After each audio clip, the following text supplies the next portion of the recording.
What you are about to witness has never been documented quite like this before. A lion cub, alone, starving, circled by death, and the one creature on this savanna that had every reason to run, chose to stay. The Limpopo Basin stretches endlessly beneath a sky the color of hammered copper. It is the dry season, the most unforgiving time the African savanna knows. The riverbeds have cracked into pale puzzles of dried mud. The acacia trees stand skeletal and patient, their roots reaching down through 40 feet of parched earth just to taste a memory of water. Dust devils spin lazily across the open plain, and the grass, what little remains, has turned the golden amber of a dying flame. This is a land that does not apologize. It takes what it wants, and what it wants right now is everything. Somewhere in the middle of this vast, indifferent wilderness, a tiny sound breaks the silence. It is not the roar of a predator. It is not the thundering gallop of fleeing prey. It is something smaller, something desperate, a whimper, a mewing cry so faint it barely disturbs the heat haze. But the cameras find it, and when they do, your heart will stop. Alone in the open, no pride, no mother, no shade, just a cub no bigger than a house cat, pressed against a termite mound like the earth itself was his last friend. His name, for the purposes of this story, is simply what he is, a survivor not yet sure he wants to survive. He is perhaps 8 weeks old. His spotted coat, the camouflage every lion cub wears before growing into its tawny adult skin, is dulled by dust and dehydration. His ribs press visibly against his sides. His eyes, those luminous amber eyes that will one day command the respect of an entire ecosystem, are glassy with exhaustion. Flies gather at the corners of his mouth. He calls for his mother with a voice too soft to carry far. She is not coming. The pride was attacked 2 nights ago by a coalition of rival males. In the chaos and darkness, the cub was separated. His mother searched. We know she searched because the dust recorded her circling tracks less than 200 meters from where he now sits, but the new males drove her back. And here, under the punishing eye of the African sun, her cub waits in a world that does not wait back. 200 meters to the east, a warthog family emerges from their burrow in the base of a termite mound. There is a mother, thick-necked, tusked, bristlebacked, built like the land itself, and 2 young piglets trotting obediently at her heels. She is called Petra by the research team, though the savanna knows her only as a survivor of 9 dry seasons. She has earned every gray hair on her face. Her piglets are barely 3 weeks old, snuffling at the cracked earth, discovering the world one curious nose at a time. Petra leads her family toward a cluster of low scrub, where the last thin blades of green grass cling to a patch of deeper soil. She moves with purpose, her tusks catching the light like old ivory. The piglets scramble to keep up, and then she stops. Her broad, flat nostrils flare. She has caught something on the wind, a scent that by every law of this land should send her charging in the opposite direction. The scent of a lion. The piglets press against her flanks.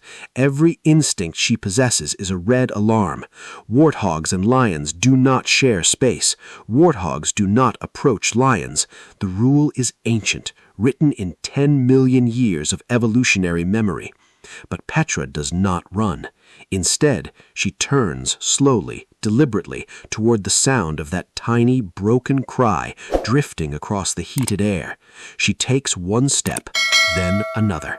She sees him, and something shifts in those small, dark eyes, something that has no name in science and every name in nature.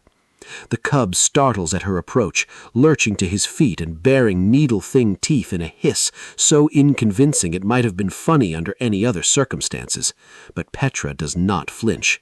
She lowers her great head and inches forward. The cub swats at her snout with 1 tiny paw. She absorbs it, sniffs him once, twice.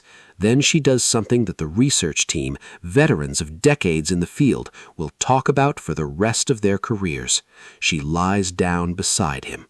Just like that, her warm, rough flank pressed against his shivering body, her body heat steady and enormous flowing into his chilled frame like a furnace. The cub freezes. Then, slowly, his legs buckle. He curls against her side. The piglets, confused but trusting their mother's judgment absolutely, curl against him from the other side, and there, in the middle of the most brutal landscape on earth, an impossible warmth is born. The days that follow rewrite every assumption. Petra shares grazing grounds, and the cub follows, still too weak to hunt, learning by proximity what belonging feels like. He does not eat what she eats, but he eats. Field researchers, working quietly from a distance so as not to disturb the bond, leave a small supplemental carcass within range. The cub reaches it, he devours it, and when he returns to her side. The piglets, Bolt and Thistle, named by the team, treat the cub with the casual familiarity of siblings who never consulted biology before deciding to be family. They chase each other around the termite mound in the blue early morning hours. They sleep in a pile so tangled it is impossible to tell where Warthog ends and Lion begins. When a jackal approaches one afternoon, bold and hopeful, Petra charges with a fury so total the jackal does not stop running for 400 meters. The cub watches from behind her and learns, perhaps for the first time, what protection looks like from the inside. But the savannah is never finished testing you. On the 17th day, the rival males return. Two massive, battle-scarred lions, their manes heavy with dominance, move through the scrub with the slow deliberateness of creatures who own whatever they stand on. They pick up the cub's scent immediately.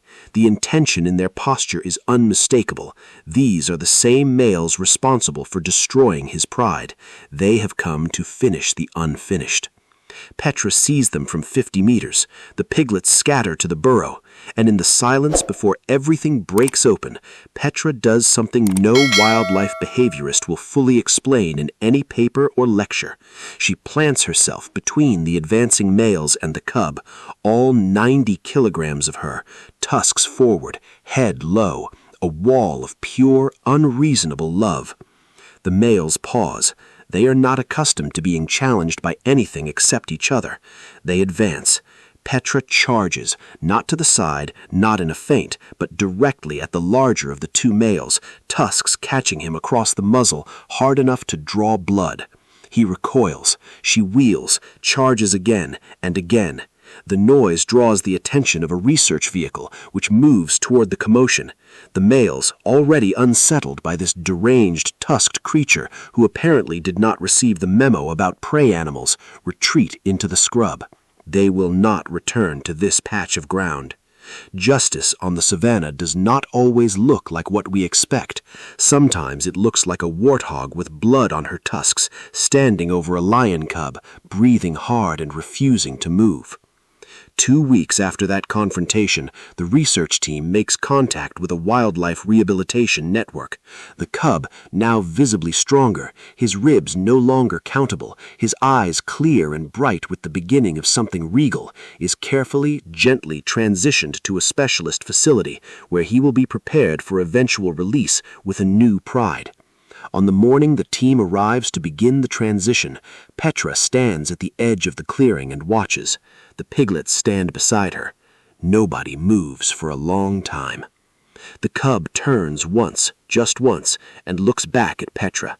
Then he is carried forward into the next chapter of a life she made possible. Scientists will study the footage for years. They will debate oxytocin levels and cross-species bonding triggers and the evolutionary mathematics of altruism. They will write careful, measured papers. But the truth of what happened here is older and simpler than any paper. A mother recognized something that needed a mother, and she answered. Not because she had to, not because it made sense, but because in the deepest place where instinct and love become the same thing, she simply could not do otherwise. The cub survived. The pride killers bled, and somewhere on the Limpopo plain, a warthog named Petra grazed in the evening light, her piglets at her heels, and the savannah held its breath in something very close to reverence. Nature rewards those who pay attention. If this story moved you, share it. Someone out there needs to be reminded that kindness has no species.